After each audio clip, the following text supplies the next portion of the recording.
This is Kamera with Points in the Bible, day number 48, Numbers chapter 14 and 15. Guys, the points so rich in the read today. If you have any you'd like to add, please place them in the comments area.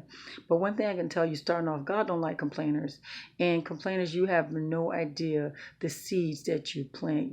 You plant seeds of doubt and negativity. Be careful. Stop with the complaining. If you have a problem, please take it to God. Because what happened was, as you know, 12 spies went out to scout the land, and 10 came back with a negative report. Oh, everything was fine and dandy, except the inhabitants, they had giants, and those giants are going to kill us. And so you had the other two, the positive ones, Caleb and Joshua, who tried to encourage the people and tell them, don't be afraid. God is with us. He's not with them. They have no protection. Let's go and just take this land. They tried to encourage the people. Again, guys, be careful what you allow to go into your mind and your spirit. Be careful. If it's not positive, we're not talking about reality of things. God is a reality, and people don't realize that. You need to make sure God is not a myth in your life. He is a reality. And they rejected the promise of God. They forgot who God is.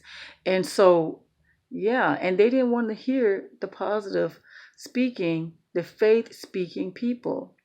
And God was not happy about this at all. In fact, the people wanted to stone the two positive people, the ones who have faith, and try to encourage them. Why do people do that? Why do people get mad at people who have the faith and the positive people? I don't understand that. That confuses me. But anyway, Lord, help our faith, help our unbelief. So anyway, God made an appearance because they want to stone them. And they also want to take over Moses' position and put another leader there. See, Moses and Aaron, they just fell face down because they knew what was going to happen when they started up. Children of Israel had seen it anyway. They don't even learn, right? So, yeah, God made an appearance and said, oh, he was upset. What must I do to prove to these people who I am, right? He was going to destroy them.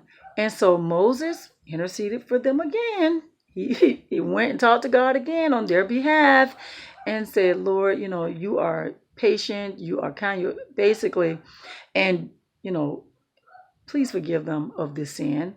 And if you destroyed them, then the Egyptians know that you brought them out here. The land you're taking us to, those inhabitants know you brought them out here. So they're going to feel that you lured them into the wilderness just to destroy them. Please don't do this thing. Anyway, God went ahead and forgave that. He's not going to destroy them. But he was not happy about this at all. The 10 who planted that seed of negativity, of doubt, he struck them with a plague. And they died right there in front of God. The people the 20 years and older, who complained and murmured and just spoke negative about what God's plan was for them, yeah, he told them that for every day that those men scouted the land, you guys are going to spend a year in the wilderness. So they spent 40 days scouting the land. They're going to spend 40 years wandering in this land. And they're going to die. 20 years or older, they're going to die. They're going to drop dead right in that land. In the wilderness, their children are going to be the ones who go into the promised land. And not only that, the only people who are not part of that 20 or older who's going to die, Joshua and Caleb, they're going to be the only ones out of anyone 20 or older who's going to make it to the promised land. He said Caleb had a different heart than everyone else. Guys, you don't have to hang out with everybody else, with the popular. You don't. Be the person God wants you to be. And stand for righteousness, stand in faith. Lord, help us, help our unbelief, right? And so he's not going to force you to do right. He's not going to force you to trust him. He's just not. And so you had the people, they mourned over what Moses told them that God had planned for them. Turn back around, head back in the wilderness. And yeah, you had a few who decided they're going to go anyway to this promised land. Moses was like, oh my God, you guys are just so rebellious, aren't you? You're going to go without God. God's not going with you. And you abandon God. And guess what? When you go against the inhabitants, they're going to destroy you. And what do you guys think happened? That's exactly what happened. They decided they're going to go anyway, right? They were destroyed.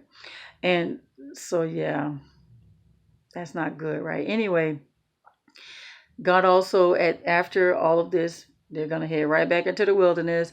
God gave them some more things to do concerning offering. When they get to the promised land, the offerings, more things, yeah, more procedures about offerings and stuff like that. But get this, how about there was this guy who decided he wanted to disrespect the Sabbath day and work. Yeah, they stoned him. God told them to stone him. He was the example. God said, do not work on the Sabbath. But this guy worked on the Sabbath, and guess what happened? Yeah, he died. But he said that's what's going to happen. If you work on the Sabbath, you guys need to put him to death, stone that person to death. God is so good. Look what this other thing that he had wanted them to do was he wanted them to make tassels to put on the corners of their garments. And those tassels is to help them to remember God's command. So he's doing everything he can so that these people remember what God said and to be obedient. Yeah, they're to wear tassels on their clothes as a reminder to obey God. Isn't that something? Doing everything he can for them to remember. Yeah, to be obedient. And yeah, and then scripture's talking about offering for unintentional sin and unintentional sin of the community, unintentional sin of an individual. What the process was for dealing with that, and those who sin intentionally. So guys, there's some points in here you gotta. God, he's so good, he's so loving, he's so patient, he's so kind, and he listens to us when we talk to him. Moses spoke up for the people, even though he was frustrated, he still spoke with wisdom and patience. And God is like, I'm going to show you how much I appreciate those who are faithful. When he said that about Joshua and Caleb, they were going to see the promised land. He even spent a little bit more talking about Caleb, how he had a different heart. God appreciates that. Faith pleases God. So guys, if you have any points you'd like to add, please place them in the comments area. This is Points in the Bible, day number 48, Numbers chapter 14 and chapter 15. You have a God-filled blessed day.